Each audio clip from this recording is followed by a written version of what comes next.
the court considers Mr. Folk to be particularly violent, dangerous, and callous. That's what his actions showed me that night. You've heard from the family today how Tim Brown was a son, he was a brother, an uncle, a cousin, a coach, a mentor. He was a helper.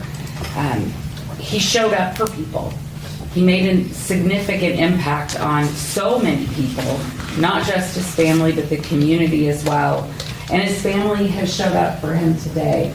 I think you can tell by the packed courtroom just how beloved Tim was.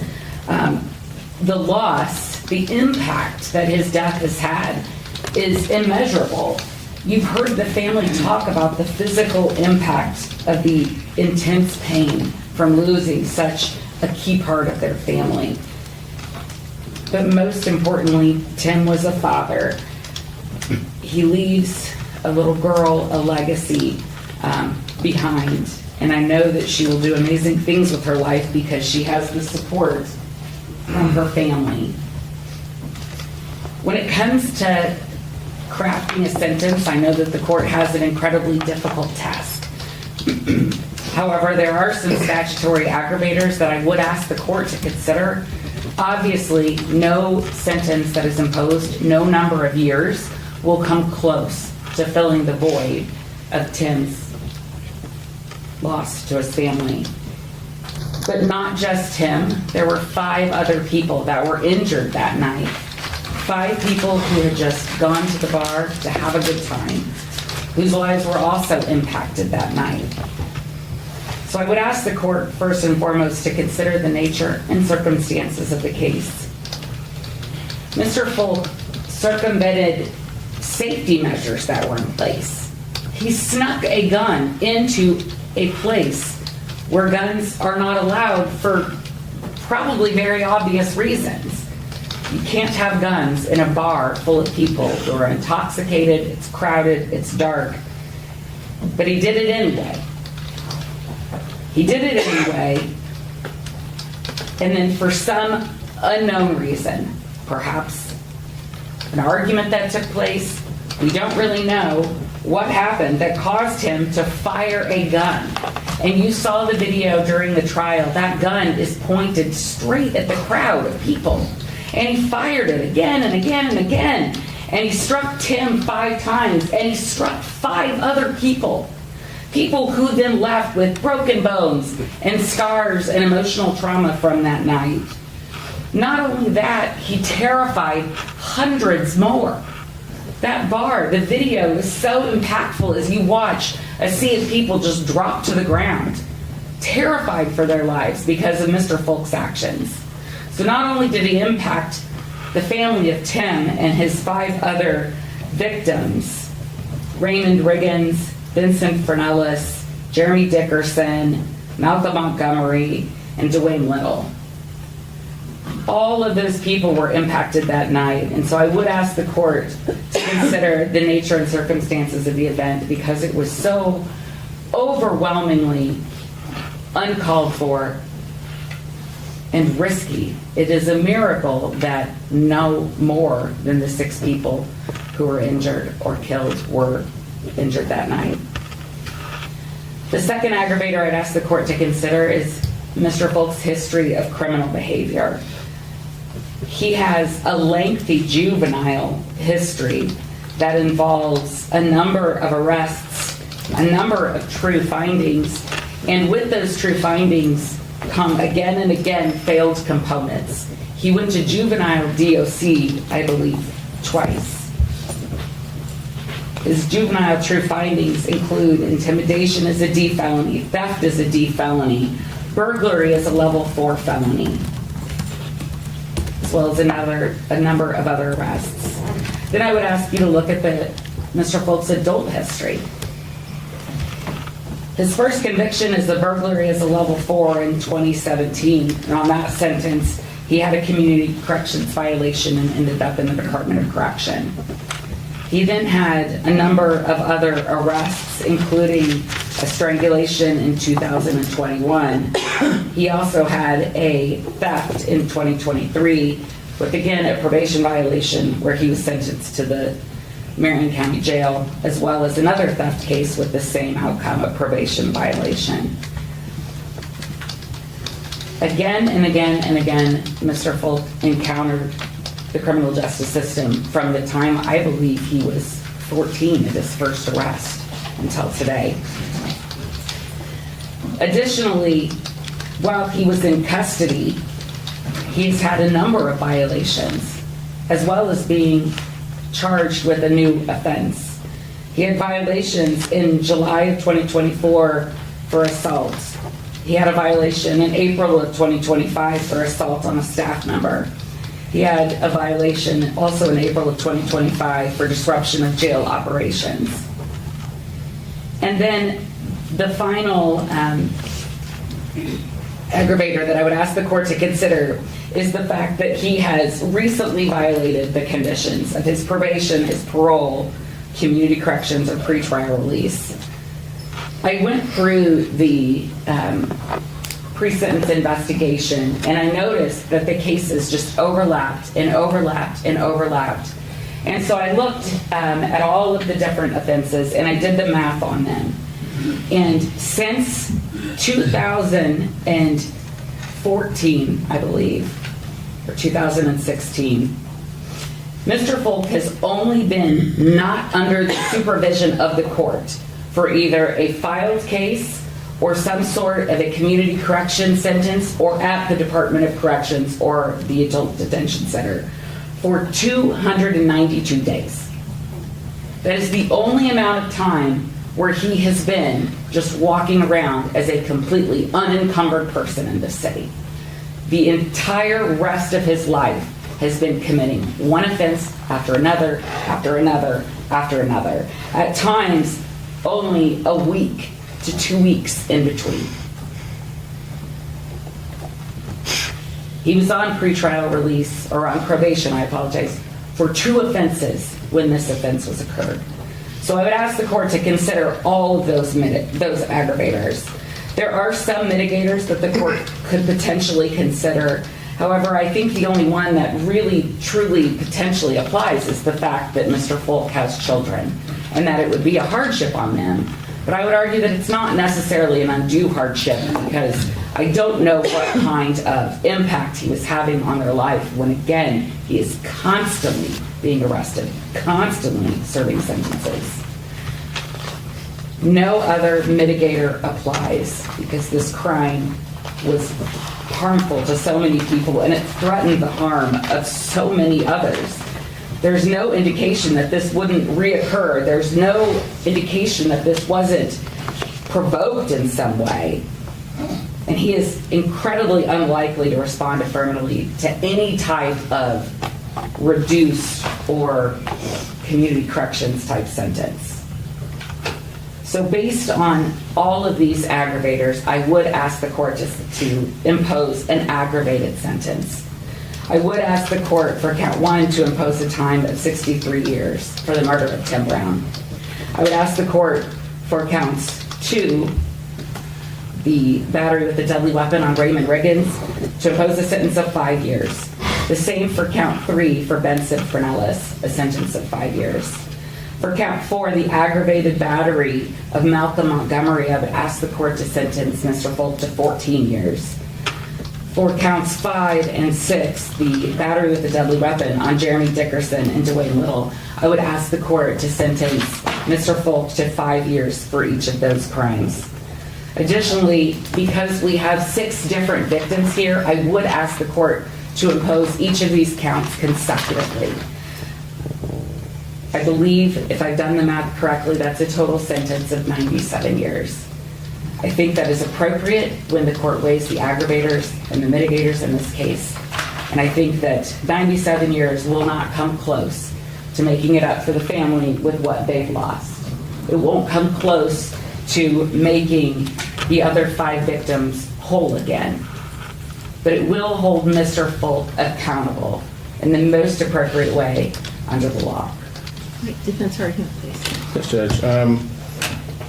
I think there are 2 statutory aggravators. I think number 2, the history of criminal and delinquent behavior is an aggravator to consider. I also think that the recent violation of probation number 6 is also an appropriate mitigator for the court, aggravator for the court to consider. As far as mitigators, Judge, as I see it, I think number 2, unlikely, so the result of circumstances unlikely to occur applies, as well as the undue hardship imprisonment will impose on Mr. Folk's kids. I guess I'll start with kind of throwing out there. When you see what was presented at trial, Mr. Folk didn't go to the bar with the intent on any, maliciousness or anything of that nature. What we know is he was at another bar beforehand. Everything was fine. He's outside dancing. He's having a good time at Land Sharks when he's first there. I think I agree. There's nothing that we know based on the case as far as what happened inside the bar. I agree with that. But I started to say he's not someone who went into this situation knowing what was going to happen. I think this is the result of bad decisions that compounded is essentially what happened here. This is not someone who went in, kind of with this evil intent to do harm to anyone in the bar. Now, obviously, again, he made a poor choice, but I have to separate that from kind of some things that we know about Mr. Folk. We know he does have 4 children, 2 sets of twins, that he was active and, engaged in their life. We know that he was someone who was in school. He was someone who had a job. So he's someone who, was trying to, be a productive member of society. I think looking at the PSI, kind of the juvenile things that the prosecutor talked about are kind of indicative of instability as a child, and things that happened to him as a kid. I think throughout that he has tried to be productive, a productive member of society as much as he can, and I think he's someone who has tried. So I started to say, Judge, I don't think he is, someone who could be considered the worst of the worst. He's not someone who, had nothing going for himself. He has family here in the gallery today. He has people who, kind of he's beholden to, he's accountable to, and who love him, and who, want to see the best for him. Looking at all these things, Judge, I think I would ask the court to consider, based on kind of the speed and the chaos, to run some of these counts concurrently, and not run them all consecutively. I understand the state's sentiments, but basically we know what happened here. This is not something where, it wasn't intentional. I mean, obviously the jury said it was knowingly, so I asked the court to kind of take that difference into account in terms of the results. I think it needs to be punished, Judge, but I don't think that this needs to be an aggravated sentence. I think, if you're going to craft the sentence, I take the perfect position. You've seen all of the, you've seen all of, the whole case, from beginning to end. So I think you are in a good position. Far be it for me to kind of talk about a number, but I would ask that the court to consider, at the very least, a balanced sentence. Judge, if I may briefly add one thing. Yes, and then Mr. Folk will have the opportunity to. Yeah. Thank you. Here you go. Okay. We're here for a number of reasons today. Gun violence is a complex social problem. Mr. Folk had an exercised agency that night. We are not minimizing that, although we do maintain that this was criminal recklessness. We are here in part because of our government's abject failure to protect us from gun violence. We would not be here if our government had made appropriate efforts to protect our community from gun violence. So I wish to add, again, that this is a complex social problem that cannot be laying at the feet solely of Mr. Folk. And so for those reasons, we are asking for a more mitigated sentence than the state is requesting. At this time, if you would like to make a statement, you may do so, and I'll consider that before deciding on your sentence, sir. Is there anything you'd like to say? No, thank you, Judge. The pre-sentence report with the correction that was made with respect to the juvenile record, the evidence that was presented at trial, the evidence that was presented during this hearing, Exhibits 1, 2, and A, those were letters presented by both parties that the court had the opportunity to read, and then to consider them. The court has considered arguments of counsel. The court gave the defendant an opportunity to make a statement. He chose not to, and he is not required to do so. With respect to aggravating circumstances, the court considers Mr. Folk's criminal history and his history of delinquency to be an aggravator. Mr. Folk's history is particularly aggravating in nature. He has a sustained history over many years of constantly committing crimes or delinquent acts. It's also an aggravating circumstance that he was on probation when this occurred. The nature and circumstances, as awful as they are, I'm not going to consider that as a separate aggravating circumstance because I think that that's captured in the 6 separate, nothing that the court can ever do can bring back a family member, a loved one who's gone. And so the nature and circumstances of homicide matters, it's always horrible, and that's captured by the 45 to 65 year range. With respect to mitigating circumstances, I did have the opportunity to read the letter that was submitted by the defendant's fiance. I understand that he has 4 children, that this would be a hardship on the defendant's children. And the court did note in the pre-sentence report that Mr. Folk had some level of instability in his childhood that the court will consider. All of that being said, the court considers Mr. Folk, based on his actions, based on the evidence that the court was able to see during the trial, the videos that were presented, the court considers Mr. Folk to be particularly violent, dangerous, and callous. That's what his actions showed me that night. The court does not find that these circumstances are unlikely to recur. The court finds that if given the opportunity, Mr. Folk would do something similar again, as his criminal history has shown us.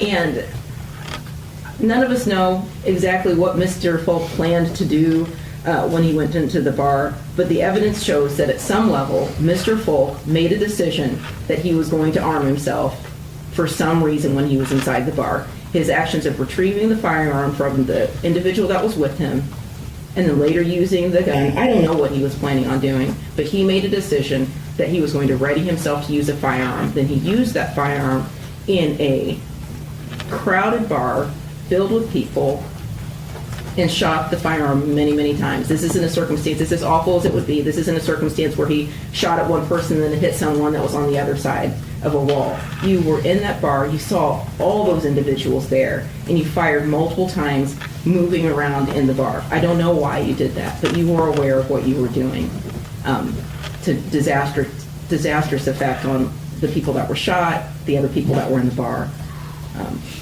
6 individuals were shot, 1 was killed, many people were traumatized as you saw everyone running out of the bar, ducking, hiding. It was a completely chaotic, scary scene that was caused. Given all that, I don't believe that concurrent sentences would be appropriate. Consecutive sentences are appropriate in this matter because all of these 6 individuals deserve separate sentences. That is what is fair and appropriate. And given the aggravators and mitigators and balancing those, a mitigating sentence as to each of those counts also would not be appropriate. Each of these counts deserves to be served consecutively, and each requires an aggravated sentence. That is what's fair and appropriate. So for count 1, the sentence will be 60 years. For count 2, 4 years. For count 3, 4 years. For count 4, that's an aggravated battery, that will be 12 years. For count 5, 4 years. For count 6, 4 years. All of those will be served consecutively, meaning one after the other. I'm going to find you indigent to court costs. I'm not going to order a fine in this matter. Sir, you have the right to appeal both the conviction and the sentence. If you want to appeal, you need to let me know because you only have 30 days to do so. You'll waive your appellate rights if you don't let me know within those 30 days. I can appoint the public defender agency to represent you now for purposes of appeal. Would you like me to appoint proper counsel to represent you? Yes, ma'am. Proper counsel is appointed. Is there anything else from either party at this time? Judge, I just wanted to clarify that all of those sentences will be served in the Department of Corrections. All of those will be served in the Department of Corrections. And then I'm going to set a date for the level 6 matter. And again, looking at the charge that was filed and looking at the probable cause affidavit in that matter, that feels like a one-day jury trial to me. About how far out should I set this? Judge, maybe 6 weeks, I would say. That's fine with the state. Would parties like that to be set on June 18th?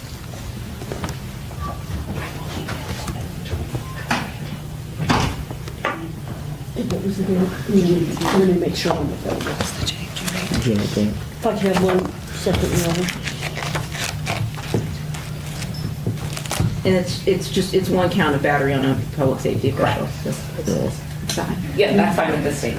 Right, June 18th at 8:30 is the jury trial date, and then I'll set a final pretrial date.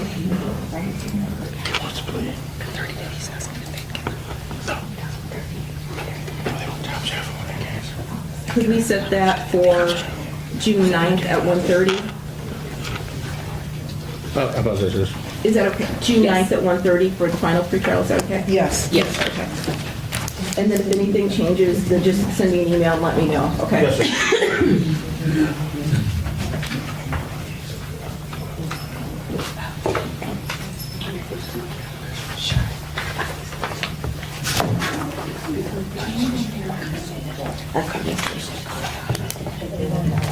Okay, and then I am going to ask everyone in the gallery that was here for the sentencing on Mr. Folk to follow the deputy's instructions if they have instructions for you with respect to how you exit or in what order they want you to exit the courtroom. Please follow the deputy's instructions.